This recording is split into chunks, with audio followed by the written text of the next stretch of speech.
You ready? Let's do it. Welcome back to Talkin Shift. We have JROD on the podcast, Jarod Holt. We've known each other forever.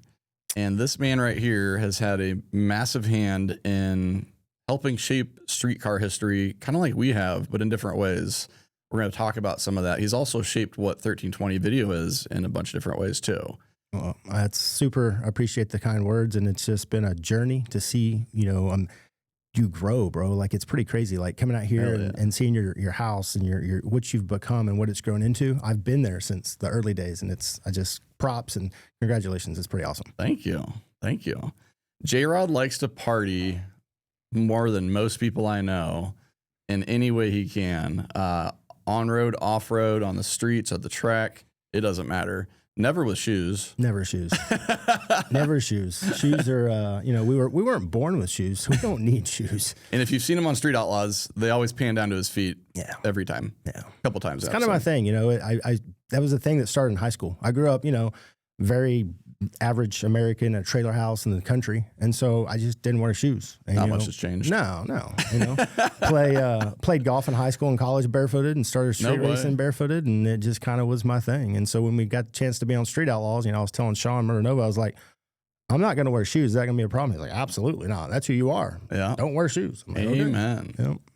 Well, the place I want to start off with is TX2K 10. Was that when I met you? It would have been right around that time at the frame. Omni. I think we had chatted online. Okay. And because I knew 1320 as a brand from actually a buddy of mine, Baylor, who I went to college with and became a part of my crew for a long time, still a good friend. But he had followed you guys during the blue turbo truck days. Oh, wow. Is that Parrish's truck? Yep, 04, 05. Yeah, back in the old days where it was like 1320video.com in white font in the bottom right picture. So like he would always show me this stuff back in like the streetfire.net days. I love it. And I'm like, that's really cool, And then like I knew who you were. And then I was like, well, when Texas 2K rolled around, I remember like talking to you online because we were friends on Facebook or whatever. And then Texas 2K 10 happened and you guys were down there. And I can't remember if 09 or 10 was my first year, but yeah, top of the floor of the Omni. And we were setting up races. So I drove down with my friend Andrew Quirk. This was our first year at TX2K. I tried setting up with Peter the year before, and we couldn't see eye to eye because he wanted his main sponsor, MVP Motorsports, to be able to sell the DVD on his website. I was like, well, that's how I make money. I don't really want to share that. And so we just hung up the phone, and Dusty was on the phone that time. Then the next year rolls around, and he called me back with Dusty on the phone. I was like, I just want to remind you of what happened last year. And then Dusty's like, well, I don't think that's a problem. And then that's what happened. Right. And here we are. And we just covered our 15th TX2K. The DVD days were so cool because I remember looking so forward to getting that DVD to seeing what we did on the streets, right? Yeah. Today, it's so easy to just pull up your phone 6 hours after an event and see all the footage that everybody's put out there. But back then, the DVDs were the way, and you guys crushed it on that. And I still have all those DVDs. And I remember there was a part, I don't know, I'm sure you remember, but at the Texas Invitational, you put my Viper beating Taylor Sims, rest in peace, his Lambo on the cover. Yep. And for me at that time, that was like, holy shit. Like, I think that was the only TI DVD. Really? Maybe we did too. I forget. That was a big deal for me because, we took that Viper and we went all the way to the finals against Stacy Barnett. Yeah, don't get too far ahead. TX2K 10. What was your first TX2K? I think it was 09 or 10. I can't remember. Really? A bunch of our 1% guys from Oklahoma, we all kind of got together and, we had this tight-knit group of like Reza and Andy and Grayson Mashburn, Clayton Shadow. We had all this group of guys and we wanted to go show what Oklahoma was capable of. We were, at that time, I would have been 24, 25, 26 years old. And so we wanted to go down there and bring our cars and show the world what we could do. And so we knew that was the Super Bowl street racing. For the kind of racing that we wanted to do, because we were involved with the Street Outlaws or the Midwest Street Car guys before that, WOT, Wide Open Throttle guys in the Oklahoma City Metro, and they ran shit, right? Those guys kicked ass. But that wasn't our scene. We didn't want to race 8th Mile in an industrial complex. We wanted to go out on the freeways and roll race all night, over and over and over and over and over and over. Yeah, and so we went down there, and we got. I've always kind of been a pretty good, kind of people person. I mean, it's what I do for a living. I always kind of interject myself into groups, and I have no problem going up and talking to people. Yeah. So, do you remember what was your first thought when you were on the highways, I-10? Oh, dude, I remember it vividly. 50 cars. It was unbelievable because, I had a pearl yellow VR4, still have it today, and we had just put twin 5857s on it. way too big a turbo, was super laggy. And I had my tuner with me, Rob, and we were just making pulls on I-10 all night long. Yep. There's no traffic. It was 3 a.m. We'd go by trucks, but there was nothing out there. And I'm like, this is heaven. If I had a dream and it was street racing, it'd have this road and 400 cars on it. Well, that's what happened. Is exactly what happened. And 5, 6 lanes wide, 2-lane feeder roads you could race on. Just nonstop all night long. And, we were so lucky to live that era. Yeah. Because we had no idea. No, you don't know the good days are gone till they're gone. Those were the good days. Like today's world, I don't think street racing like that will probably never happen again. No. It was, like right there, like Stephen Faraday. And so I vividly remember this interaction. Andrew I remember that. Andrew Quirk and I went down from Omaha to our first TX2K, and I wasn't very social back then. I didn't know anybody down there, and I didn't know anybody at TX2K. And so my friend Andrew introduced me to Stacy Barnett. He's like, I found a guy for you to ride in, because I was stressing out trying to figure out, how do I get in these cars? Yeah, right there, Bumblebee Viper. Yep, that car right there. That was my first TX2K ride. And that's the LMR, what do they call it, the War Dog or Warhawk or whatever it was. I remember meeting at LMR that night. And to me, as like this young kid that wasn't, how I was nobody. Nobody knew who I was. And so no one knew who I was either. I just walked into that shop. Here, hold on a second. So I meet you, I hop in with Stacy, first ride from Bombshells, I think it was. Frankenstein's. And then Frankenstein's. Yep. Then we raced a few cars, and then I hopped out and I hopped in with someone else. And then literally the next pass, Stacy goes 3 lanes over, off the road. 3 lanes over. I'm like, oh my God, that would have been me. And then we go back to the Omni, and we were staying at the Omni. And this is the first time I rolled in the Omni, and there's 100 cars on top floor, 100 cars on the bottom floor, 100 cars in the side parking lot, and they're all looking to race. Everybody there is looking to street race. Yep, and they needed some leadership, because you know how it is. Nobody wanted to, And that's the thing, and that's what I learned from you instantly is I ran into you, and I don't know if someone introduced me to you or if you reached out to me or what, but you started helping me get into cars and introducing me to people, and I don't remember who it was. We don't need to name names if you do. Someone pulled you aside. I was right there, and they're like, "What are you doing? We came here to film our own street racing videos." I remember. And you're like, "No, Kyle's cool. There's plenty of races to film. Yeah. Kyle's cool. We're just gonna help him out." And I really, really appreciate that, because that made that event. And it's just that, I don't know. I like to say that I'll try to help anybody at any time, friend or foe. Yeah. And you were just trying to do what everybody else was doing. You were just trying to get in a car, go fast, have an experience, and make a video. It was crazy. And there was just 2 of us. Yeah. And I remember he had kind of long hair. He had like a DSM or a Colt or something, didn't he? Andrew, yep. I remember he had an all-wheel drive Colt 4G63. Oh man, that car was crazy. Like 600 horsepower. He blew out 2 or 3 gears on the dyno and then gave me a ride. That was a horrible decision. Transmission dropped out. We watched the clutch and flywheel together slide in front of us. It was insane. But back to TX2K. This video is sponsored by Surfshark, a VPN service that protects all of your devices in your household with one account. If you're on a public Wi-Fi like we are when we travel, you can protect your information. I've had my credit card stolen several times, and it takes months to get things back to where they were. If you're traveling to different countries, you have different websites and social media you can't access, Surfshark will solve that for you. Also, the account I signed up for, Surfshark One, has several other services with it like antivirus, alert, and search. The antivirus is a very lightweight antivirus on your computer that even secures your webcam. One account, protecting all your devices, 30-day money-back guarantee, 24/7 customer support. Surfshark is the solution for you. Check it out, the link in the description below. 1320 videos, a coupon code to give you 4 extra months when you sign up. Get Surfshark today. Links in the description below. 1320 videos, a coupon code you can use for 4 months extra for free. Try and explain what it's like setting up races and then going out with a pack of cars.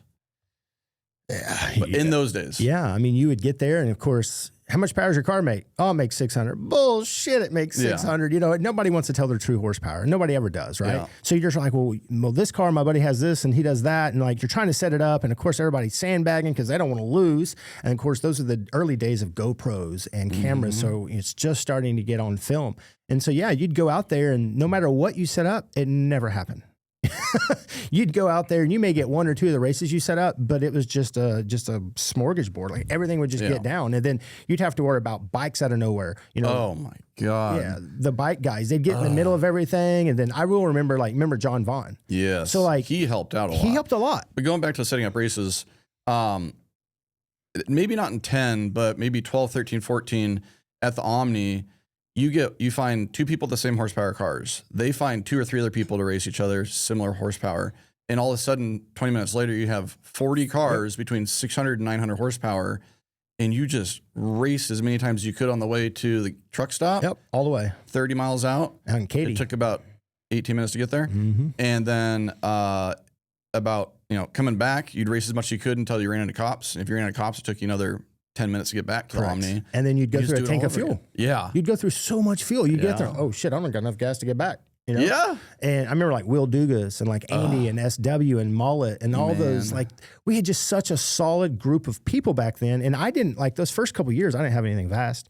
I was just there and trying to cause in Oklahoma City under the 1% group, I was kind of the leader or whatever. I set up the races, I did the security, I made it a priority to keep my guys safe. And so I always tried to do that in Houston too, but it was, it was a foreign aspect. There's so many people that aren't from there. And it wasn't really a big deal back then because there weren't as many cops, as much traffic. There's like triple the amount of traffic there now. Yeah. It's a big problem there. And there were only like 300 to 400 people. Everyone at the Omni are both the only people racing. Fast forward 8 years later, there's thousands of people trying to race in Houston. Not going to work. But it was just such a beautiful thing because all the highways are smooth and flat except for the bridges.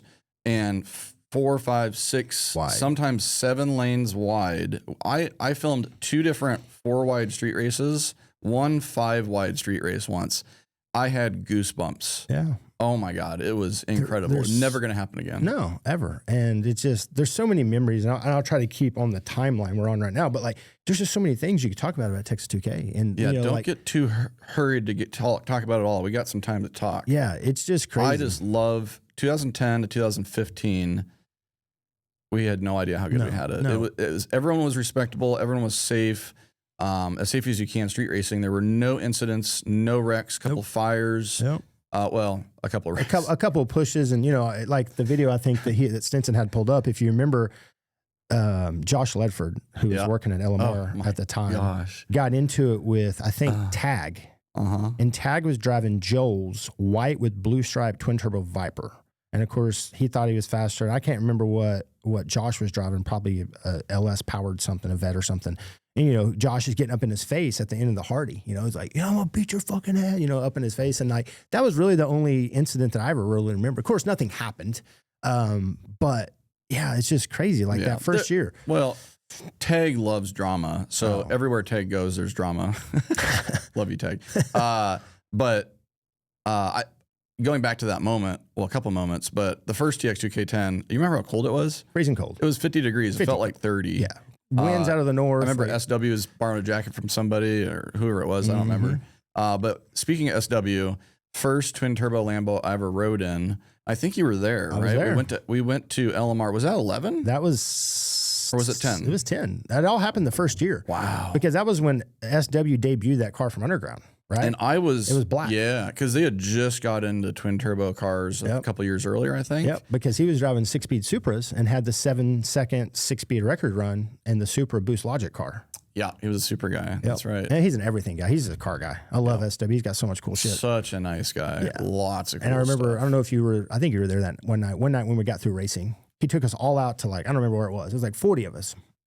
I'll take the check. Like, I always remember that. Like, that dude just picked up the check for everybody. It was like, to me at the time, that was a big deal. I was like, man, this guy just paid for 40 people's food.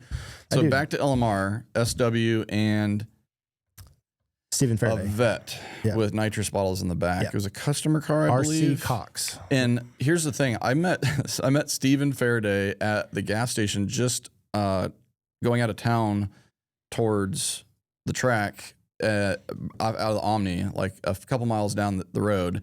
He's like, you guys in town for TX2K? He was driving like a little shit box. And I'm like, yeah. And he's like, oh, if you guys are looking for races later, let me know. I got a fast vet. I was like, oh, okay, cool. Got his number. And then didn't really think anything of it. Like, he just seemed like an average guy. Didn't know who he was. Right. And then I was all over SW. I was like, I have to ride in this car. I have to ride. The sound of this thing is one of the coolest cars still to date I've ever heard. 1,200 horsepower, 6-speed, manually. Yeah. And so I lined up the race with him. I think I rode to LMR with him, and then there's Steve, and I'm like, oh, I know that guy. This is the guy. Oh, yep, that's a fast vet. Yep, oh. I remember that. They were pulling up the door, the twin turbos, putting new bottles in, carbon nitrous bottles, a 427 LX, LS deal with twin turbos, and I think it had a glide or something in it, and they thought that car was untouchable, right? And it was fast. But SW showed them different that night. And that's what blew my mind. We were following in an E55 AMG that Andy Nelson owned because I was riding with him. Yeah. And that was when Stacy had the Bumblebee Viper and they were racing all over the freeway. And we're like, we're about to see the 2 fastest real street cars in the world get down right here. And they did. And, John Vaughn was there on his Busa. Yeah. And it was just, it was unbelievable. It was crazy. It was unbelievable. This is one in my early days. I hadn't really ridden many cars on the highway. I didn't really.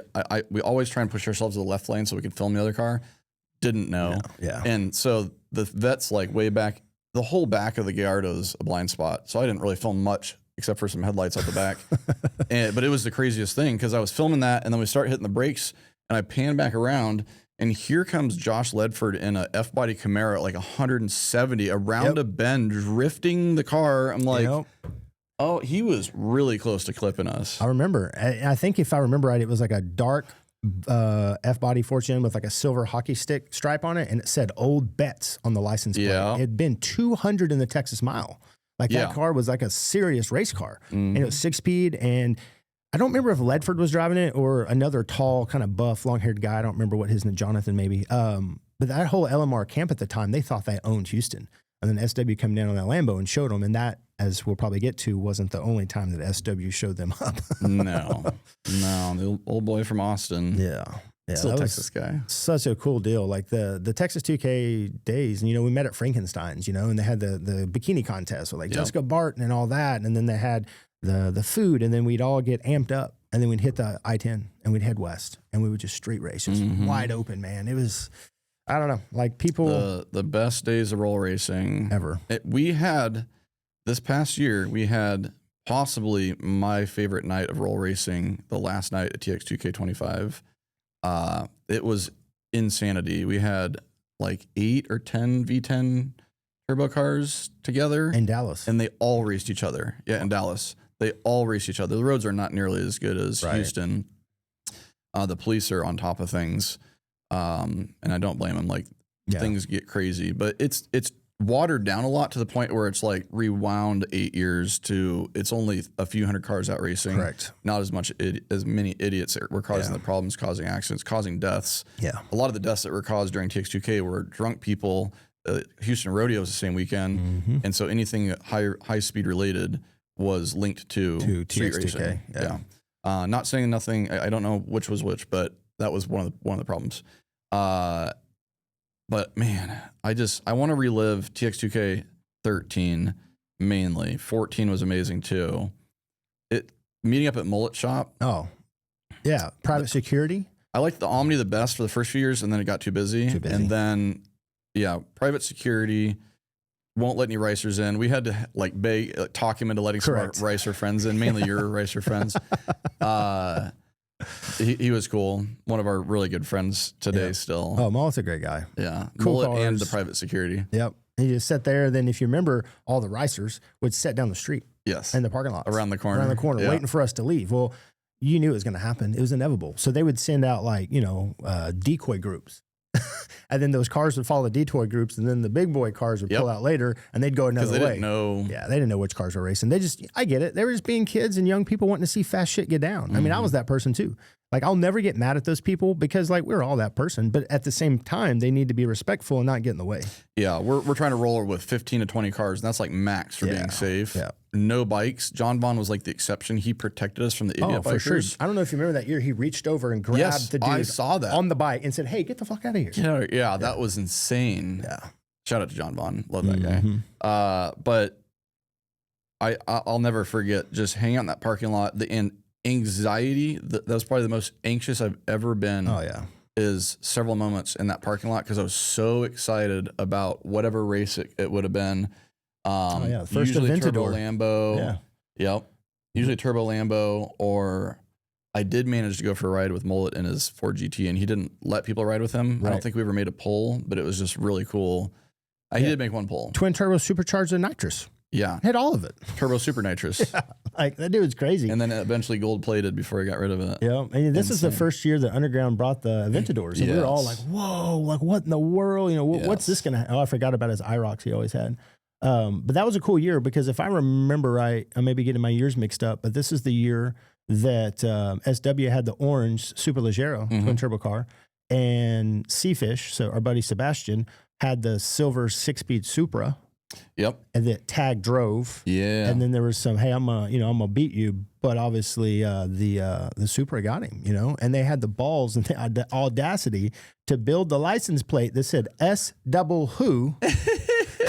And after they beat, hey, there's my Supra. And after they beat him, they just put the license plate on the Supra right in front of him. That's right. As you come out of the restaurant, you saw the license plate. Like, what a slap in the face. I don't think I was there to film that race, so it didn't end up in one of my videos, but I remember the drama around it. Yeah, so this is a little bit long. This is the year I stopped in the middle of the interstate and dig raced. I don't know if you remember that. Yes, I do remember that. Oh, my God. It's in this video because I had just got my Supra. And we put drag wheels and tires on it. It was stock twin turbos. I ran like 12s, but I wanted to dig race it. There's Gio. This is when I met all the Real Street guys this night. Look how this is. Yeah, that's Gio. Wow. Yep. This is the night. That's 2 Gios. Yeah.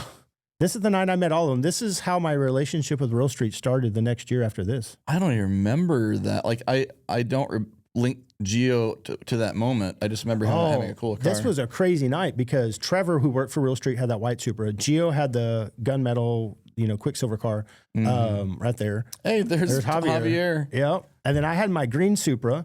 And so we go out and we go out racing, and Gio blows his shit to the moon, racing Mullet. Like, all of it. Well, I felt like Cole Trickle in Days of Thunder. I'm driving down the Hardy, going like 110. I just see a plume of smoke. I didn't know which lane to go. So I'm like, closed my eyes and just kind of floored it and went through it. And literally as I came through the smoke, Gio's car was like in the left lane on the shoulder, still rolling, metal and oil just coming out from underneath it. Oh, my gosh. Yeah, that was a bad dude. It was a 6-speed, like 70. Is that anthracite? Yeah, no, I think it's a Quicksilver car. Okay. Fast as hell, though. Had nitrous on it, 6-speed, drove the shit out of that car. He impressed everybody. I think that's Twan in the middle lane. Do you have a favorite race from Texas roll racing days? For me, and me driving it, I'd say the most memorable one. I was in my first Viper. I don't know if you remember. It was a head cam 2000 ACR car. What color? It was gray, like a steel gray metallic. Yes. It wasn't my twin turbo car. No. And it made like 500 wheel. And so we're out here racing, and we're going right in front of the Omni, and I'm like 160 in it, and I've got a bunch of bikes behind me, and I'm getting beat. Like, I'm a little bit slower than I should be. And my diff locks up. Oh. And I had my buddy named Mr. Clean with me, and we go into a spin. And we're like, oh shit, we're 160 miles an hour. There's bikes behind me. Wow. And so they're, having to go around me. We're spinning, and I'm trying to control it. Somehow I don't hit anything. We get it stopped in the shoulder, and we both just kind of looked at each other, and we're like, that just happened? We okay? And I'm like, what about my car? But it was locked up smooth. Like, it wouldn't move. Oh, my I had ran it out of fluid. I had a diff leak, and I didn't know it. And locked it smooth up. Sounds like a Subaru. Yeah, and so Reza. Sorry. Sean's right over here. We're having another podcast with Sean and Matt. After this one, you'll see later. So stay tuned for that. It's going to be a party. Yeah. But we're going to focus back. Yeah. Sorry, I said take one jab. Well, you can't talk back. Yeah. So, the car, the diff locks up, and Reza had borrowed or rented a truck with a U-Haul trailer. And I remember, like, we loaded the car up on the trailer, and we rode in the Viper on the trailer going down I-10 while these cars are racing by us. That's it was a really cool experience. And then I remember we got it, and it was a U-Haul trailer, so the center of the trailer was open. So we used it as a lift, basically. I crawled underneath there and disconnected the drive shaft and everything. Like, it's poor man's lift. Yeah, it was smoked. Speaking of Vipers and bikes, do you remember giving me a ride? Oh no, was that you or Anthony? Where the bike cut us off? That was you. That was me. Yeah. So your green Supra, right? Mm-hmm. We're right past the Omni once again, coming over a bridge with the transition bump. And this. So let me just clarify: bikes should not hang out with cars roll racing. No. There's about 1% of bikers that are experienced enough and knowledgeable enough to be around cars that are racing each other, slamming on the brakes, and being mindful of who's behind them, because bikes can stop so much faster and cars cannot, especially with skinnies on them. Yeah. And there's so many bikes in Houston that gave me heart attacks. And I don't think they meant to be unsafe. They just can't be safe without having a lot of experience like John Vaughn did. And they always just try to put themselves in the race. They'll race on the shoulder. That's when I understood exactly what I just said, is that bikes should not be hanging out with cars. We raced a car, and then this bike was either right in front of us or pulled over in front of us and slammed on the brakes. And I'm pretty sure we did a stoppie. Oh, it was hard, bro. In your Supra. I don't know how it stopped. I don't know that we came right up to the back of this bike, and that was one of the craziest. You've got another close crazy calls. Supra story at Texas 2K with an Oklahoman. Yeah. PTSD. Yeah. So I was having a rough night. Had a lot of nights in Houston where there was a reason we had a lot of people, because sometimes you'll strike out for 4 days. Yep. Fred got skunked pretty bad this year at TX2K. We had a crazy night, and he was having a hell of a time getting any races. But I was not having any good luck, so I was just desperate. I was like, anything I can hop in, I don't care. I showed up to the gas station right as you guys are like, let's go, we're going right now. I'm like, okay, I'm going to hop in the Supra. Yeah. And nobody else knew that I was hopping in with him. No. Because otherwise, I would have said, hey. Several people would have warned me. And we went out to race one of our friends in a C5 Corvette, who I really miss seeing that car on the street with a manual. Super nice dude. Not going to name any names. Is it blue?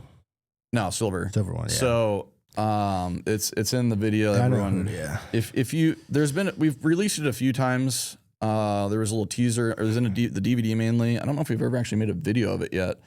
It is an online TX2K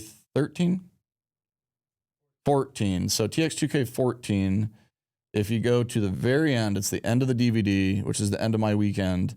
And we made 4 different polls from 60 to 160. I think it's right here. Yeah. So we make 4 different polls, 60 to 160. Everything hooks up, everything's straight, everything's easy. The 4th or 5th poll, we go into 3rd gear probably, like 90, 100 miles an hour, and instantly go straight left into the wall. And the dash folds up, the front end crumples. It like fractured my ankle on my right side. That was the worst thing that happened. I literally thought I was going to die. When I was pointed towards the wall, I thought that was it. That was the last thing I was going to see. Yeah, that was a bad night, bro. And what's crazy, and I think I've told you this, you may not remember, but like 6 weeks before that, he wrecked the car too. Yeah. Yeah, like that's what I found out later. Yeah, he almost hit me in my Supra. Like, he was a buddy of mine. He just had no business driving that car. Yeah. And I told him that. Like, he was a cool dude. He just, sometimes people can't drive. Yeah. And you just got to realize that, right? Yeah. And you just. He went like side, through the grass, almost hit a pole. Yep. Literally, right in Edmond. And We were there for that, right? I was there. In the pack? I was behind y'all for that. Okay. Yeah. Kong was there. Kong was the one telling me to sit down and relax. Mm-hmm. And then I rode back in the back of his Porsche with the cage in it. Yep. I vividly remember that. I think that was one of the first times I like really hung out with Kong. We've seen each other a bunch of races, but man, that was a bad deal. Yeah, and then that crazy. car sat at my house for almost a year. Yeah, I know. That was crazy. Yep. I always had, that was 14. So every year I had, except for the first one, I didn't really know what I was getting into. I had nightmares about, I would dream about wrecking, fires, whatever. And then that was the closest thing that happened to that. That was the scariest moment other than the RS3 with the fire, no brakes for 3 minutes coasting down the road. That was just like a crazy moment. That was a hard hit, bro. But it happened like that. Yeah. The RS3 was a 3 minute on fire. Delayed, we're going to die eventually. Yeah. Ricky, Bobby, we're on fire. Yeah. We were coasting 100 miles an hour. But anyway, that was crazy. My mom was a little upset because I didn't call her till the next day. She saw a post about it online and assumed I was in the car. Mm-hmm. So, fires are, we have a good friend named Josh Dossie, who's in Oklahoma City, had a really clean twin turbo C5 Z06. And I was in my twin turbo Viper. We're, jacking around on the interstate. What's that smell? I smell fuel. So I call him. I don't know if Sean was with me or not. Sean was riding shotgun. I'm like, hey, bro, I think you're leaking fuel. As soon as he slowed down, the airflow from the car quit pulling the fuel vapor. And so it was an LS. So it pushed the injector out of the rail and was shooting fuel right towards the manifold. Very common issue on those cars. Immediately. And he like pulled over and it was like on the movies, man. It like blew up and fireballs. It was a 9 or 10, 15, super low mileage, torch red C5 Z06 twin turbo car. Oof. And Yeah, just fire's not something to play with. No, it's very scary. It's like when Jay caught my Supra on fire at Drag Week, like it's just, fire just ain't nothing to play with. Like that's the one thing in cars you just don't want to play with. I was the first person to talk to him after that moment. Yeah, I don't want to be on fire, Kyle. Yeah, he is one of the most unusual people, but the first person I want to go talk to because we have such good conversations. Great guy to talk to. Very intellectual thoughts. And you never know what he's going to say. Never. And like that was right when Bill Street was racing my Supra. We had sent it off and I had it built. We were getting it ready for Street Outlaws. And, here it is. Oh my gosh. Yeah. He's like super calm too. He's like, we're on fire. So imagine me at work watching my car race. Were you watching it live? Well, live. With Freiberger and Finnegan announcing it and seeing my car fly through the traps at 180 miles an hour sideways on fire. I just thought I lost my car. What an amateur. Hit the wipers. Yeah. I don't want to be on fire. Oh, is that a fire? What's funny here is he takes his gloves off before he gets out of the car. Because, I get it. It's a habit. He takes them off, opens the hood, and just immediately fire comes out of the hood. Other than your helmet and visor, your gloves are the most important thing because without hands, you can't do anything. Like, get out of the car. Yeah, right here. He gets out. Luckily, it wasn't a big fire. Yeah. Oh, it's not much of a fire. No, I mean, for now. That hood had to be hot as hell. Yeah, I can't. So you open it without gloves? Yep. Nice. Yep. But I come up to, look at that. He's literally just casually holding the hood with flames on it. And he's so calm. He goes, I think you tell him like, hey, great job driving. He's like, wait a minute. That wasn't me. That was the parachute. Yeah. Because he had no traction. Yeah. So cool and collected. Right here's the view that I had at home. I'm like, okay, it's on a lick. It's going to go like a high 7. And then this. Boom. Oh, shit. That's all I saw at home. Wow. Yeah. So I go down there on the golf cart, and fire and safety may not even talk to him at that point. I came up and talked to him, and he was just like, look at it, just calm and collected. Not freaked out or anything. Yeah. Can we hear what he says? You're not. That's right. You're probably. Oh, hold on. I want to hear what he says because it. All right, let me get my bed out then. Cameron, I think your one camera died. It was beeping. That's a fun ride, man. You kept it in the center. Well, I didn't. Don't ever think that it's the driver, it's the parachute. Yeah. You have your hand on the chute, and you open the chute, and the chute saves your ass. That's the chute's job. Oh, yeah. You get a little slippery when People it pops. are like, no, some good driving. No. That's the parachute, baby. And then they fixed it, and they finished drag week and placed. Badass. Yeah. And that whole team's badass. At that point, I knew I was with the right super shop. Yes. Like, the way that whole, experience worked, and, cut me off if I'm jumping here, but I got the opportunity to go on Street Outlaws. Farm Truck and Asian hit me up. Hold on, let's talk about the Supra first. Okay. What other imports are out there that you would consider that caliber of a street car that can drive 1,000 miles and run what? 780s. 790s. Well, Gio brought his car. Gio, but then, that car was capable of going 6s. Yeah. Obviously my car got progressively faster, and it's been a 720 now. And it's still 3,500 pounds, power windows, power locks, all OEM body, all OEM glass, still independent rear suspension, door panels. Like, it's a car.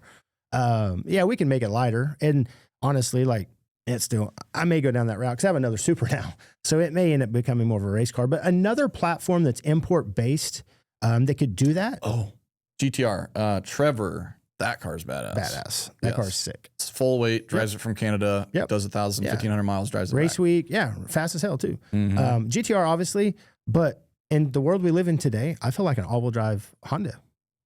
I mean, I guarantee you, like Aaron Lopez's Prelude that just won my King of the Open Road event. He drove 300 miles in the rain, goes 860s, 870s with power windows and locks. And that's a heavy car. If he takes his race car and puts a real radiator in it, like he did for Street Outlaws on my team, that car could drive 1,000 miles, and that car goes mid-7s, and it's shifted. It's got a dog box in it, and it's a badass platform. Like, the Civic all-wheel drive stuff in the last 5 years has just came so far. Look at Miles Kerr's car. Same deal. Goes from front-wheel drive and having traction issues to winning Texas 2K with a stick shift. Yeah. What the fuck? Like, how? Yeah. I feel like that's probably the ultimate street track import car out there I'm not saying they're cheap because it's expensive to build one of those, but it's not Mark IV Super GTR expensive. Yeah. So it's like a $5,000 car with $150,000 for the parts in it. Yeah, exactly. Yeah, it's not a $100,000 car with $200,000 in parts in it. I still remember the first time a fast all-wheel drive Civic showed up at World Cup finals. It was that weird colored, the green Civic hatch. Yeah. Oh my gosh, I was like, so fast. All-wheel drive Civic 4-cylinder. This is going to be interesting. He was running 790s right off the bat. Right off the bat. Holy crap! Yeah, and now look at him. Yeah, it doesn't go a 1.8 60 foot. It goes 1.4s, and it's hanging with the rear wheel drive Mustang. And then it has the back half, and it just drove out of their life. Yeah, World Cup finals and the Hondas. I don't know. That's a whole podcast in itself. Yeah, for sure. Amazing event. Yeah, you mentioned Street Outlaws. Let's start talking about that. Okay. So you know some crazy things. We're gonna save some up for the other podcast. Yeah. But you went back to, what was your first? We were talking about this last night. By the way, he kept me up until 3 a.m. watching Street Outlaw videos. So we're struggle busting a little bit right now. Oh, and scooters. But it was, I won't talk about that. Thank you for that. Yeah, of course. I was telling my wife this morning, I was like, man, we need to get some scooters. That was fun. Shout out to Segway scooters. Yeah. Shout out to Segway scooters. One of my favorite things to do when we're not working is just bomb around on the scooters. Yeah. Anyway, we had a lot of fun for a couple hours and then came back and watched some Street Outlaw videos. Sorry, Kim, that your jackass husband woke you up at 2 a.m. to get the password to HBO, but it was worth it. Oh, God. What was your first cash days you went to? You remember what year? Oh, gosh. I moved back to Oklahoma City from Florida in 2007. Oh, I didn't know that. Yeah, I left for 2 years to play some mini tour golf. So I met Big Chief and all those guys 2008 or 9. So it would have been like 8 or 9, something like that. You know? Hell yeah. The good old days. I kind of paid my I paid my dues by running security for those guys. Oh. Because I had no business being there, but I was a young kid that kind of injected myself in places I probably shouldn't have been and wasn't invited, like a lot of people do. But I kind of earned their respect because I'd be like, hey, I'll do that, or I'll do that. I would do things that nobody else wanted to do. I didn't know this. That is badass, because we're not getting into the details of how cash days are run, but if you understand what security is, the most important thing to keep everybody safe at a street race is security. Knowing if cars are driving down the road you're racing on, knowing if the federales are showing up, whatever. That's awesome. Thank you. Yes. Because you don't get to see much racing. You don't see any. No, you just get to look out and let the starter know if it's clear to race. You had to earn your dues, right? And so I felt like that was the way to do it, and get to know, because they were fast, right? I knew those guys were fast. They had big blocks and big tires, and here I was in a 400 horsepower 3000 GT that thought it was the fastest thing on the road, man. Like, I thought it was a bad dude. And so, yeah, that's how I got in with those guys. And then as things progressed, and you came and stayed at my house one time, and when we went, like 11, 12?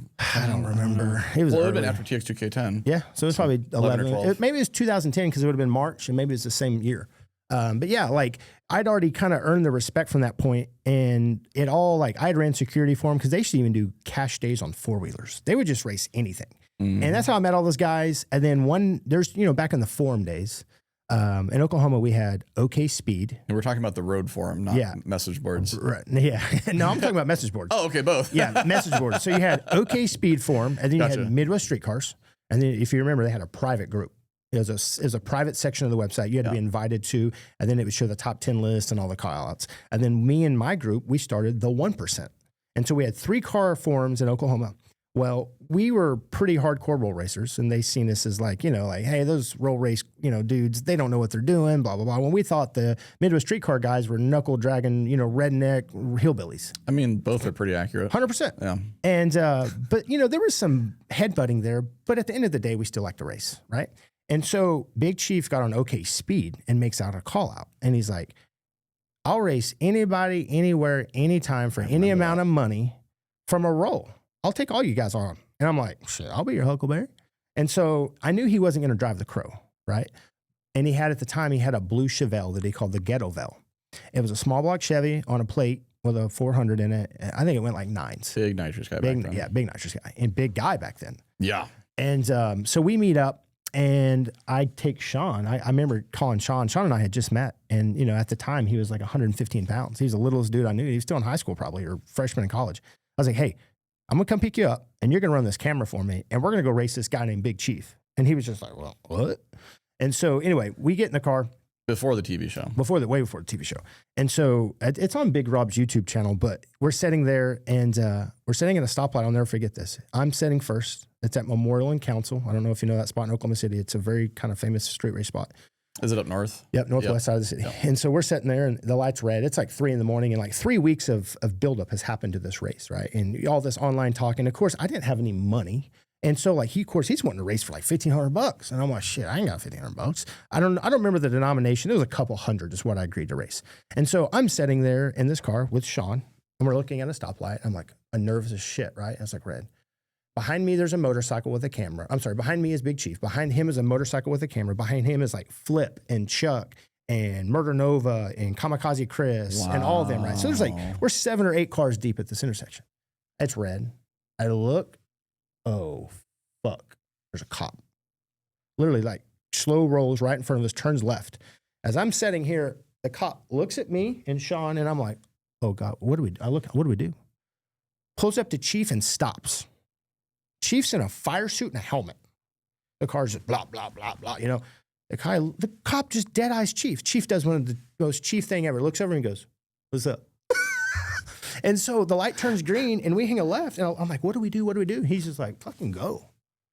Okay. And so we brake boost and off we went. And the cop sits on the bridge the whole time and watches this go down. Of course, it's like 2 or 3 a.m. And I'm like, we're going to jail. Like, there ain't no doubt about it. And so as we take off, typical Ricer import excuse here, I'm like, I turned my car to 12. And on the 3-4 shift, I mean, I was out on him. And then he grabbed the nitrous and it was a race. And then I blew a boost pipe. And he just pedaled by me, right? And so he goes by me. He's on 4-wheel drums, 2 slicks and skinnies. And he can't stop. And because we had went way faster than we anticipated going. So then you couldn't go, he couldn't stop. Correct. And I could stop. And so we ended up going and meeting in a parking lot and going over the race. And like I said, it's on the Big Rob YouTube channel. It's a pretty cool old video. Of course, I'm barefooted. I've got hair at the time. You know, Chief is big. You could see Flip in the video, rest in peace. And that was like my first time to ever race those guys. But the only way I really got that race. Had you run security before that? Yeah. That's really the only way that I got that race is because they knew who I was. Yeah. And so I made the call out. Well, at that time, we had the 1% in the Midwest. So it kind of merged those groups together a little bit. And then we started helping out each other even more. And then we started to put our own videos out. And we were street racing. And my buddy had this Galant VR4 they called Golf Ball. And we made this cool video. And it got on the local news, on the 10 o'clock news, because we weren't racing in industrial complexes. We were racing on the turnpikes and the interstates at 2 a.m. going 180 miles an hour. And so it was like the headline at the Channel 4 10 o'clock news. There's no good version of news for street racing. No, I am shitting my pants. So I call Chief and we have like an emergency meeting. Like, I don't know how to handle this. Like, I'm the leader of this group per se. And like, I'm setting up the race. I'm trying to keep my guys safe. Chief has dealt with this for years. So he's like, man, it'll come and go. Just lay low for a while. And he kind of gave me some really good advice on how to handle that. And then, of course, we deleted the videos and all that. And come to find out, the way they got the video was my dumbass. The 10 o'clock news anchor, her name's Jolene Cheney. She went to school in Rush Springs, Oklahoma, which is this other little podunky town where I grew up. We were friends because I knew her from high school. Well, I had her on my Facebook, and I was posting all these videos to my Facebook. She's just trying to do her job. She's just trying to do her job, saw this crazy shit that this guy that she knew from high school was doing. And so she ended up, anyway, yeah, that's how that happened. Idiot, just dumb kid idiot. But from there is when never done that. The Street Outlaw stuff progressed, because shortly after that is when we filmed the pilot for that deal.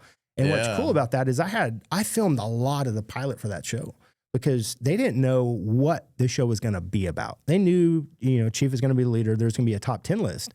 But we actually filmed roll racing for the pilot of Street Outlaws.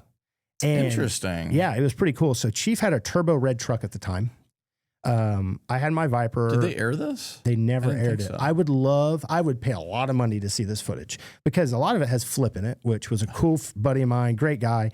And super chill dude. Chief had a red turbo truck, Galant VR4. We had all these cars when we were out roll racing. Well, these guys didn't know how to film roll racing. So they had those white vans with the sliding doors. Oh, yeah. Production crew trying to film. Oh, no. So they're chasing? No, they rigged a harness and they're leaning out of these vans on the shoulder of the turnpike while we're going 150 miles an hour past them.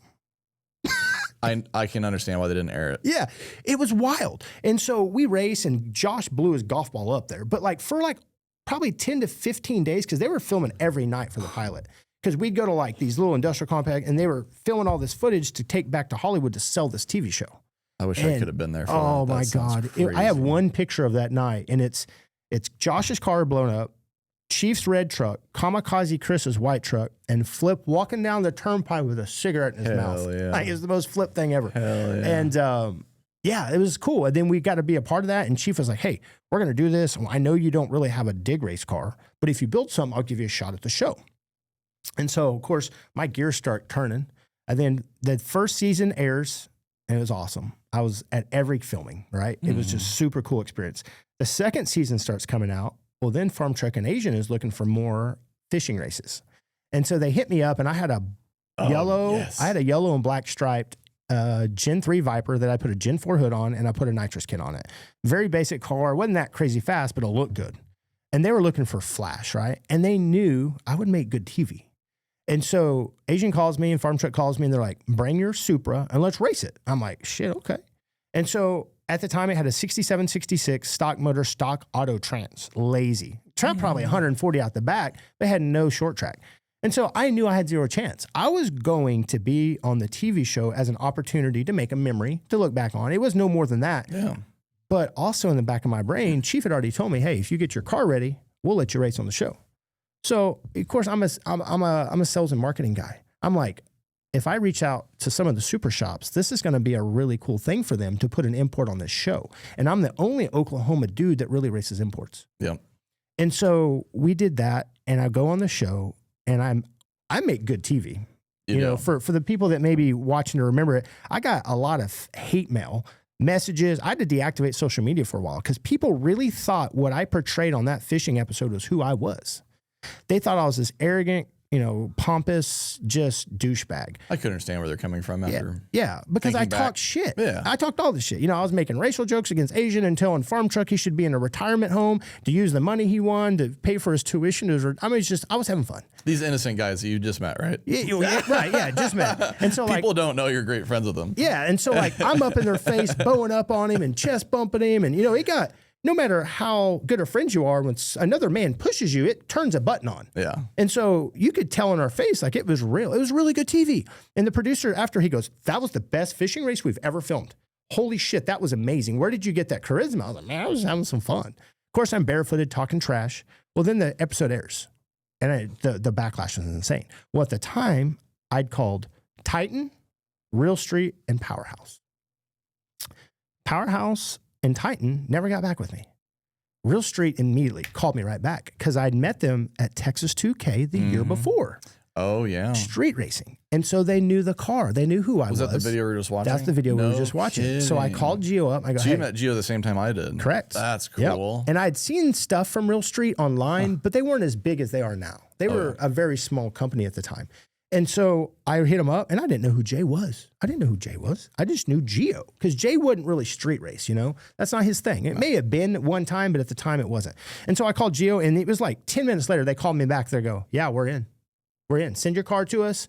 You know, and they hooked me up. You know, it was a typical great, you know, partnership. And that's where the green car started? That's where the green car started. Really? So at the first 67, 66 combo I had, Antonio Calvo did it before he was working on Vipers. Because I'd reached out to Powerhouse. They referred me to Ross Baird at Dinosaur. Ross didn't have time for it, so he sent it to Calvo. So I took my car to Austin, and he did the 67, 66, and all the basic stuff for the car, like basic super stuff. Sure. Got the car back, raced Farm Truck and Asian. It wasn't fast. Sent it to Real Street. And, you know, I'm on a normal guy budget. I can't get a Supra to 1,500 horsepower in 3 months. It took me a year and a half to get that car where it needed to be to run sevens. It's a lot of money. A lot of money, a lot of time. Time. Well, think about what a year and a half will do to TV budgets. The TV show was successful. They were filming season 3 and 4 at the time. These guys are getting massive sponsorships. They're getting money thrown at them. They're getting all this cool stuff, right? Oh, they get really fast. So the shit gets crazy fast. So the car that I was building I would have been competitive with, have no snowball chance in hell now. And Chief's like, oh, you got your car ready? You want to do a round robin? I'm like, no, I don't want to go back on TV and make a fool of myself. I appreciate it. But then it kind of put me in a pickle with Real Street because I had promised them this TV opportunity. And they kept telling me I'd get this TV opportunity. They kept telling it, well, you know what? They were cool about it. They knew that it was nothing malicious that I did. Yeah. It was just the TV world. And so things changed. We started racing the car. We started doing well with it. We started winning. I won Outlaw Armageddon in 2019 with it. I beat 88 domestic cars with an import on a small tire on the Super Bowl no prep, right? I mean, it was a good relationship. Well, then fast forward a few years. You gave them plenty of publicity. Yeah. I mean, that car was known as this Real Street shop car. I mean, it was. And then fast forward a few years. Well, Chief does Chief and he's gone. I'm not going to get into that. Not my story to tell. He's off the show. Murder Nova's one of my best friends, great guy. Calls me up one day. He said, hey, I'm the host. We're doing a new show. We're going back to the roots. We're doing real street car things, no trailers, no bullshit. Drive your car. And I can't think of another more streetable car that's not on the show in Oklahoma than yours. I was like, dude, this is the opportunity I've been waiting for. And you just done race week at this point. Just did race week. 1,000 miles. You know, all the Texas 2Ks. I've been to like 9 World Cups, qualified #1 at World Cup. Like, we had built a resume with this car. Yeah. It was very consistent, and I did an okay job driving it, and Jay did a good job tuning it. It was a great partnership. And so I'm like, he's like, the ball's in your court. You got to build a team. You've got 6 weeks. I'm like, what the fuck? 6 weeks to build a team. And I'm thinking, I'm going to bring all imports. I'm an import guy. I want to put the imports on the map. Because if you remember season 6, Morris Martinez, Boris Rojas, Ryan Rodriguez, Don Somerton, and the dude from the Northwest with the DSM were all on Street Outlaws too. Well, that was Kansas City? No, we raced that in Oklahoma. Okay, yeah. In Seminole, Oklahoma. So that was Chief hit me up and he goes, hey, we're going to do an import episode. You're my import guy. Well, at the time, my Supra wasn't ready. It was still at Real Street. So I had to bow down and call my import friends that I knew. I called them Morris. And now Morris assembled this badass team of import racers that unfortunately didn't fare very well. They only got 1 win and they got their ass kicked, right? It sucked. But it was still imports on TV, which was a really cool thing. Well, then when we fast forwarded to 2021 or 22 and I got that call, I was like, I can't do this again. You don't get these opportunities at bat to be on a national TV show that has that kind of a following for what we do. This is your third chance now. Third chance now, right? Yeah. And I'm like, I have to succeed at this. The car was ready. The car was locked and loaded. So I'm like, I've got to put together an all-star team. So I pick up the phone, and the first person I called was Miles Kerr. Miles is like, yeah, I'm in. And, you know, he's in Washington, Vancouver, where the fuck he's from. So he's way up there. I mean, he's like 30 hours from Oklahoma. So I have this list of racers, right? So I'm going through all these racers, calling them, and I call Adam Pettis. You know, he won Texas 2K that year in that orange-colored Datsun car. It had an LS in it, but he had beat me because we missed the tune-up. And nothing discredit Adam. He beat me. The car went like a 730. It's fast. Sweet so I knew I wanted that car. I knew I wanted Sean. He was my best friend. He had Subarus. Subarus don't get no respect. You know, I wanted the Subaru platform to go out there and show that, like, it doesn't matter what it is. If it's done right, it can be successful. So I bring him in a Real Street STI. I bring Felicia Smith, which was a local racer that she had raced my King of the Open Road event. And I love her and her husband. They were great energy, but they weren't an import. They were a CTSV. I get Stacy Barnett, which is the OG guy we were just talking about. We were just watching this. Texas 2K. 6 10 hours. Yeah, whatever. Yeah. What a cool episode. Yeah. And like Stacy comes and I get, Brett LaSalle, King of the World. He was working at Real Street at the time. Yeah. So him and Jay come out. And this is, I'll say it, it's over now. But like that was when the EPA stuff was pretty big. Yeah. Right in the middle. Right in the middle of it. And Real Street was scared, and rightfully so, to put anything out with cars because they were worried about the EPA. Mm-hmm. And so Jay come out, but Jay couldn't be on TV. Yeah, I don't think I saw Jay or Brett during that whole episode. No, that was why. They wouldn't allow him. Yeah, I understand. Yeah, millions of dollars at stake. Yeah, if you notice, I didn't have Real Street on. I had Brian Crowler on. Gotcha. I had to rebrand everything. We took all the stickers off the car. It was pretty crazy. It was something that we had started all those years ago to get on TV and show that what a Real Street Supra can do. We couldn't do it. No, I didn't even think about that. It was wild, right? It was a wild Blue ride. Balls experience over 7, 8 years. Yeah, of this partnership. Oh my gosh. And we go on the show and I we'll get deep into details on that with the 4 of us. Yeah. You can say a little bit. Yeah. Anyway, we go on there and I win my race and Sean wins his race and we win this race and we take him to the tip and we end up losing by 1 race because of a car failure. But I was really proud of that team. Like, Yes. it was really cool for this kid from Oklahoma that grew up watching these guys racing these industrial complex that, you know, ran for security for him, that grew up with these guys, that was kind of always in the shadows, that took my import and showed him what a real car could do. And then Your emotion on that episode makes so much more sense hearing the full story back to security in 2012 or whatever, 10, to that moment 11, 12 years later. full circle, bro. That's crazy. And you know, people that know me, like, I'm not a fighter. I'm a very emotional person. Like, Yeah. you know, when I get excited, I cry. And so, like, I win that race and I freak out in the car, rightfully so, because I just shoehorned this 2,000 horsepower Supra down a blacktop road, and I win. And I get back there, and like, the emotion hits. Yes. And it's just a waterfall. I couldn't stop. And like, I remember in the car, and I take my helmet off. I'm like, I can't get out of this car. There's 9 cameras on me.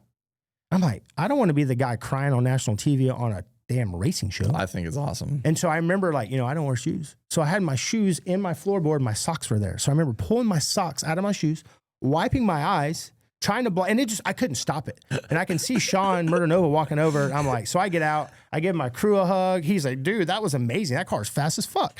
And so, like, it was just a full circle moment. And, So cool. you know, we'll talk about that in the next one, but yeah, you know, a guy on my team ended up winning that whole motherfucker.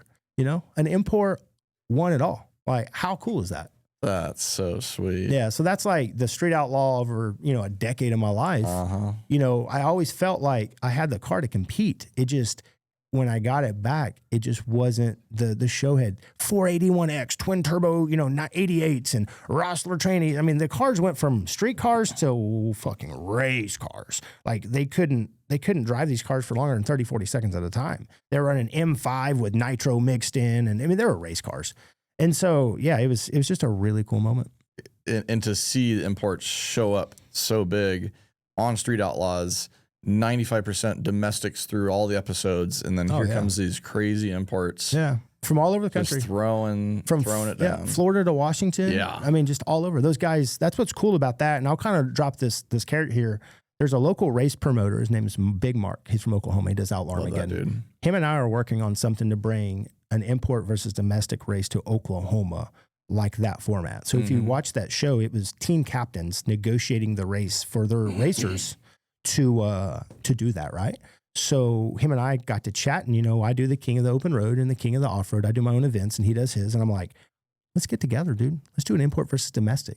Ooh. And he's like, what do you mean? I kind of gave him the format I had in my head. He's like, fuck yeah, let's do it. Be street style. Street style. Ooh. Yeah. And so I'm just going to kind of drop that carrot. It's going to happen. It's going to be in Oklahoma in 2026. And for those of you that have seen that we lost our track in Oklahoma, well, guess what? It's not gone. It's temporarily. Coming back. It's coming back. Yeah. Big Mark had a big hand in that, and he's kind of the track. Really? Yeah. That's awesome. And he got an investor or a buyer to come in and do that. And he's having a race there at the end of this month.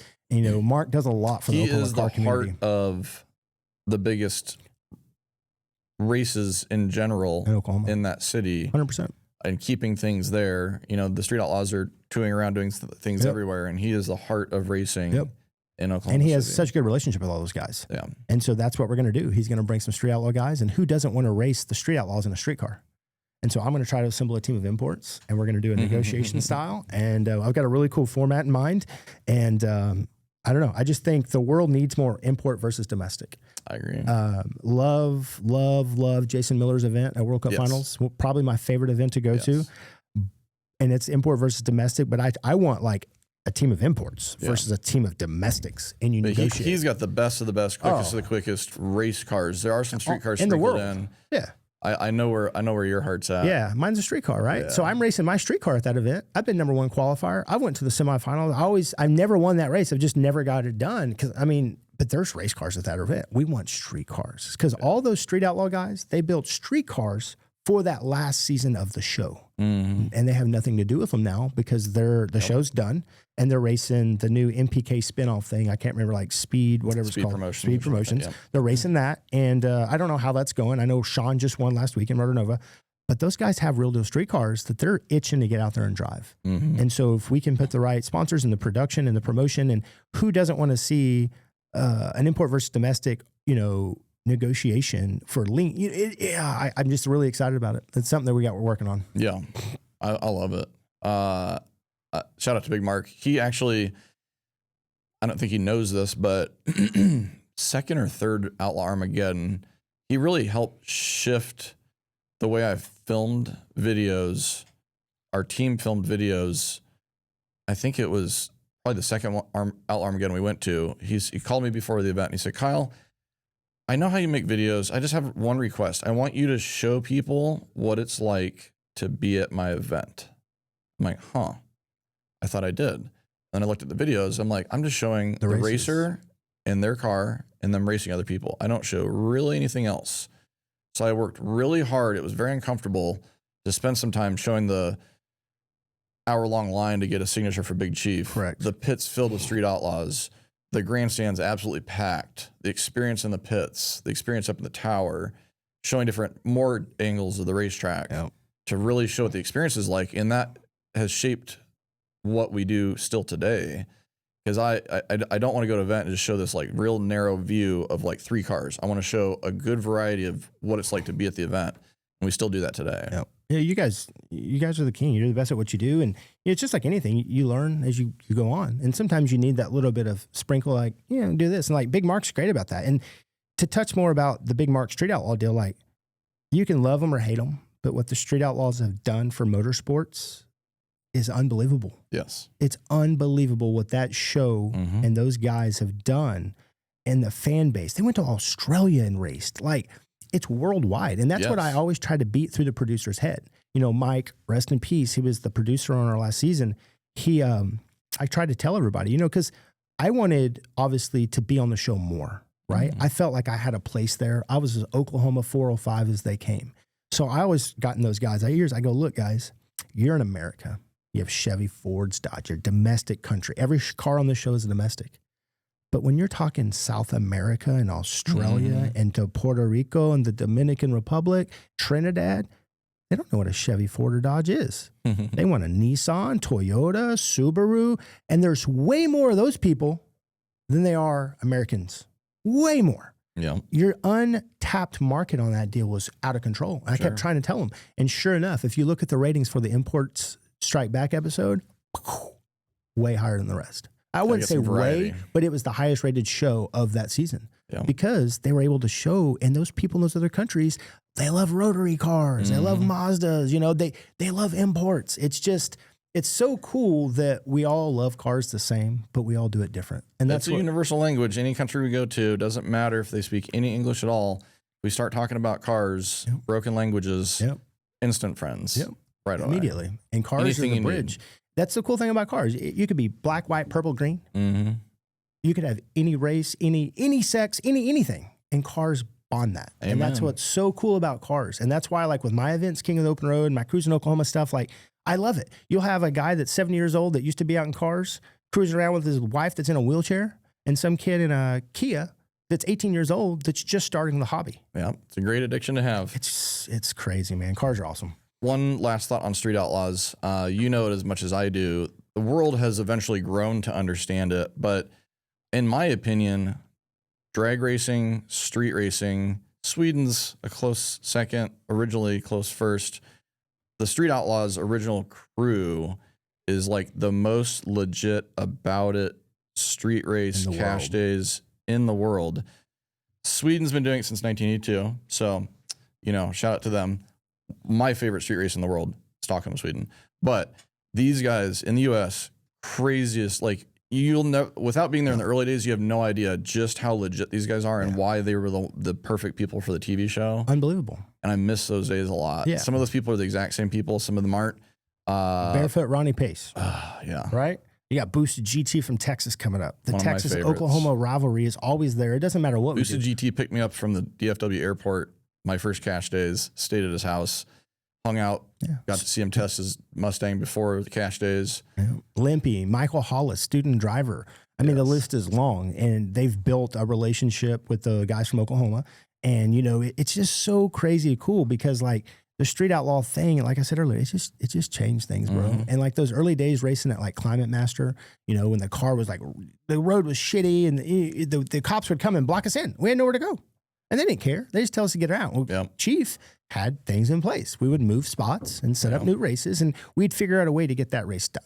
And yeah, they'll never be, just like we're talking about Texas 2K, there'll never be anything like 2005, 6 to 14 and the DFW Oklahoma City. Like those guys. Bouncing back and forth. Oklahoma, Texas, Oklahoma, Texas. Unbelievable, man. I love it was so cool. There are plenty of other groups of street races around the U.S. and the world that are insane. I want to go see some stuff in New York. I don't think it'll ever be as good as it was back when I first started watching videos from back there, but really want to see that. But one last thing I want to talk about before we wrap this up is Texas Invitational. Yeah. An event I'll never want to forget about.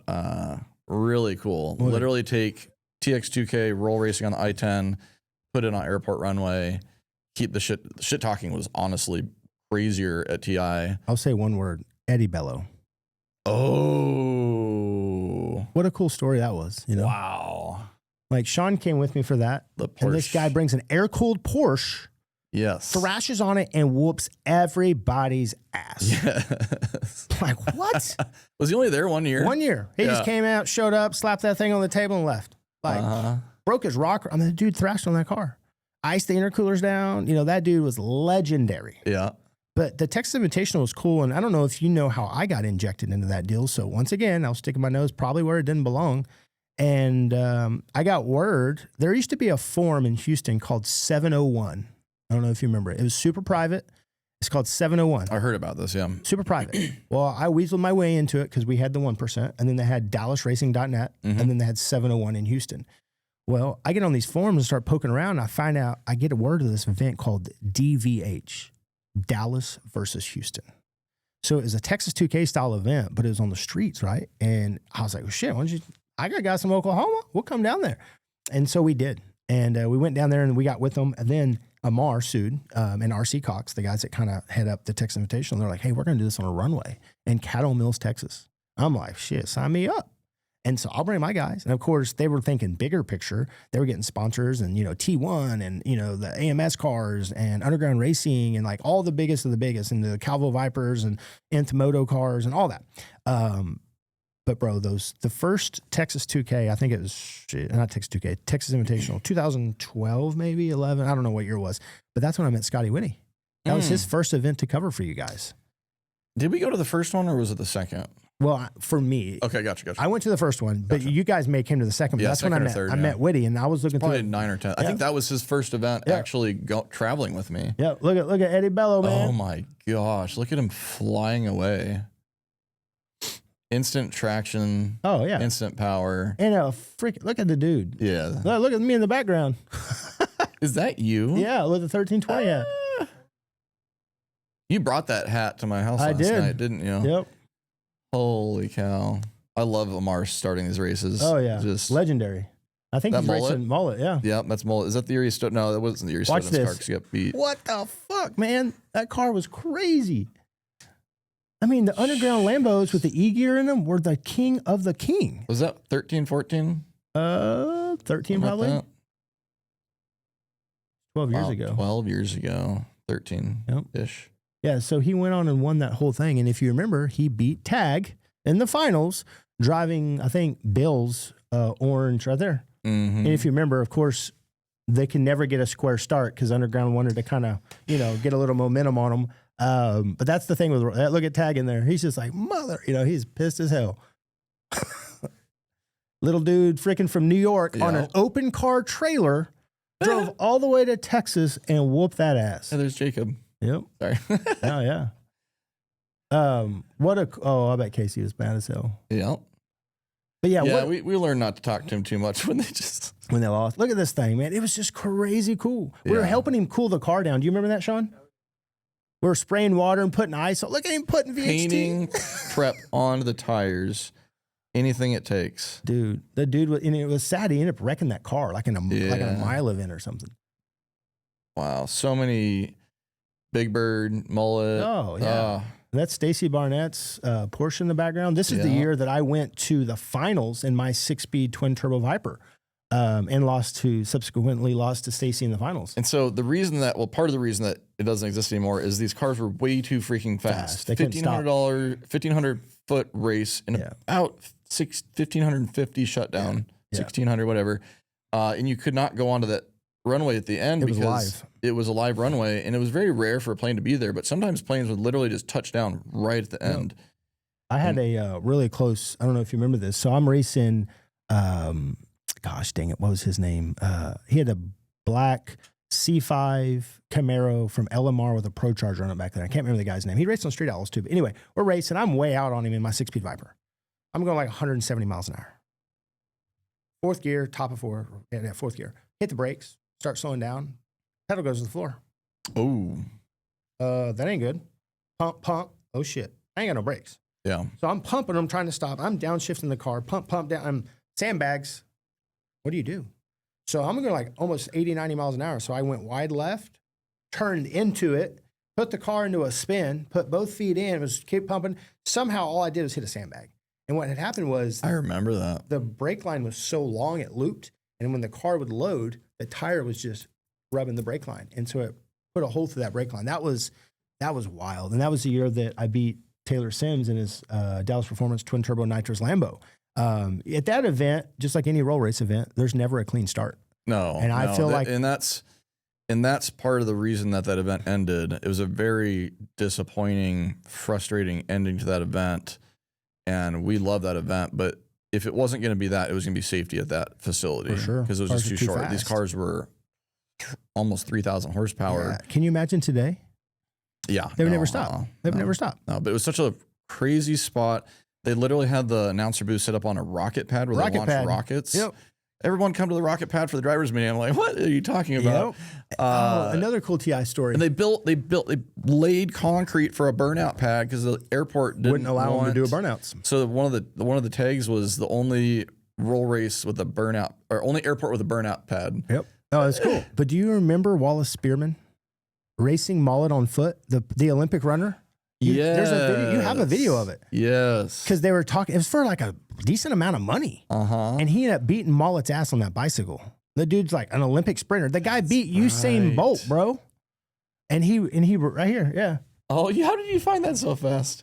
Stinson's on that shit. I vividly remember this. Yo, it was such a cool moment. Like, where else do you get to see an Olympic sprinter racing a dude on a bicycle from a rolling start? That guy just had like an aura around him. He was just a cool dude. Yeah. And he had a GTR that T1 built. He was a cool dude. Really cool dude. Dude. And Molt was always on that bike. That dude. Oh that dude had freaking roll, dude. No stretch. I just got through doing 100. Look at that dude move. Wow. Wow. What a good time that was. I mean, like, we're talking about the good old days, bro. Like, that was the good old days. Remember the Viper that almost went into the crowd? Oh, yeah. The white one? Yeah. I remember that. Anyway. Spun out of control. There's a lot of good TI stories. I love that event. The relationships, the friendships, the shops coming together, had to race each other. Yep. Like, there's certain shops that just avoid different cars, avoid different shops racing, and there you had to race whoever you drew. That's my Viper beating up on that Lambo. Yeah. That was my first Lambo kill on camera. Oh, my gosh. Dude, that was a big deal for me. Yeah, it's a big deal for everybody. I'm rolling gears in a 6-speed car with my windows down. What an idiot. Look at the front end lifting up. Is that a manual car? We were both manual. Yeah. Dude, the front end going. I remember coming back around. You're up in the crane lift thing, right? Yep. And I'm looking at you and I'm doing this. Thumbs up. Like, I didn't know if I wanted or not. I remember that. Yeah. Man, and there's so many videos I've filmed of you or where you were. That's crazy. Dude, you've been there for a lot of really cool moments in my life. Yeah. Like the winning Outlaw Armageddon thing was crazy. I remember you and Baylor getting a nitrous bottle and you're like, well, JROD's in the finals in an import at Outlaw Armageddon. That's not supposed to happen, right? It's just cool that like the things that we've got to do together because of cars. Yeah. We'll go back to that. Cars bridge the gap. It doesn't matter who you are, what you look like. It doesn't matter. Cars bridge that gap. And cars are just, people that don't get it, don't get it. And there's other hobbies out there, whether you're into fishing or golfing. But cars are really, where else can you go spend $500,000 on a car to go to a race and win $5,000 and be happy about it? Yep. Like, what the fuck? Yep. It's the stupidest thing in the world. And we'll blow our car up to beat the guy next to us for no reason. We'll spend $50,000 to fix our car just to beat that dude. And you may love that guy like a brother. Yeah. But it's the competitive juices. It's got the passion. It's yeah. And I've got kids now and they're all about it. My son is just about it. And as crazy as you are. Yeah. Oh, crazier. He's about to be 10. His name's Lincoln. And he's got a Ford Lightning. And we've already got a tag ordered for it called Lynx Lightning. And of course, my buddy Brett. OG or the? It's a 99. Okay, so second OG. And so we're putting a Coyote and a 6R and some turbos on it. And that's going to be his first truck. How old is he right now? He's about to be 10. 10, okay. Yeah. And he's already done burnouts in it in my driveway. I'm sure. He loves to hear the blower. Whoop, whoop. And so, we have a Cyclone too. So my goal is probably this coming year, we'll get them both running. Of course, he can't drive, but my wife will take his truck out, cruise it, and I'm going to take the Cyclone with my daughter, and we're just going to go do like 90s sport trucks. The 90s, that could be a whole podcast, but like, you're literally wearing a 90s shirt. I know. I love the 90s and early 2000s. Like those that know me, I've got about 25 cars from that era.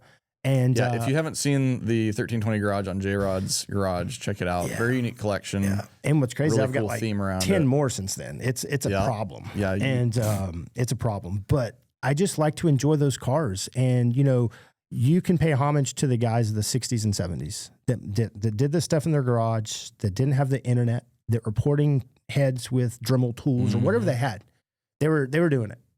That was an amazing era of cars. But I don't think hot rodding racing. 1990 to 2004, there'll never be another era like it. Because in 1995, we lost OBD2 emissions. That's when OBD2 emissions were introduced. So we lost a lot of cool cars in that era that a lot of people don't realize. The RX-7, 1995, last year. You know why? OBD2. 96 300ZX, gone. They didn't make a Supra in 96, and I can't remember which configuration. It was either an auto or a 6-speed tranny because it wouldn't pass federal spec emissions. I did not know that. We lost the Dodge Stealth in 1996. There's a lot of really cool cars. Hey, for me now, I know. There's a lot of cars that we lost in that era or changed drastically due to the OBD2 compliance. Yeah. But that was the era. Another 10 years, you're going to be driving spaceships. I know. But that was the era of turbo imports, which is my love. Yeah. Supras, RX-7, 300ZXs, 3000 GTs. Yeah, like, think about it. And then you get to 2003, the Evo comes. 04, the STI comes. Like, those were the era of cars that, in my opinion, will never be replicated. Look at the value that those cars are doing now. They hit that 20-year mark. STRs are bringing 50, 60, 70 grand. Clean Evos, 50, 60, 70 grand. And Integra just sold for $200,000 fucking dollars. Like, what? Crazy. It's so crazy, bro. We could talk for another 3 hours. We'll talk more about ricey cars when we bring Sean on in the next episode that you guys will see very shortly on Talkin Shift. And you got to subscribe to our channel to see that one. We'll give you reminders. We're gonna have a party with. It's gonna be fun. It's gonna be fun. Thank you for coming on and Talkin Shift with me. Thank you for being such a big part of my life. Hell yeah. I think we've both been a really cool addition to both of our lives and both of our stories. It's just cool, man. Like, there's a few people in this industry that I adore, and you're one of them. And for you to invite me up and be on one of the first, how many of you done? Like 10? I think you are. As far as guests, I think you are. We had two weeks ago. You're probably our 7th or 8th. Yeah. guest. So, there's so many people You're towards the top of my list too. out there that are big players in this world, and to be one of the first people on this podcast meant a lot to me. So, it took us a while to make the schedules work. Yeah. Because we were doing King of the Open Road a couple weekends ago, but thank you so much for being a part of my story. You're welcome. It's been a blast. We got plenty more memories to make. Absolutely. That's it for this episode. Catch us on the next one. We're going to be talking to Sean and Matt about some other crazy stories. So many.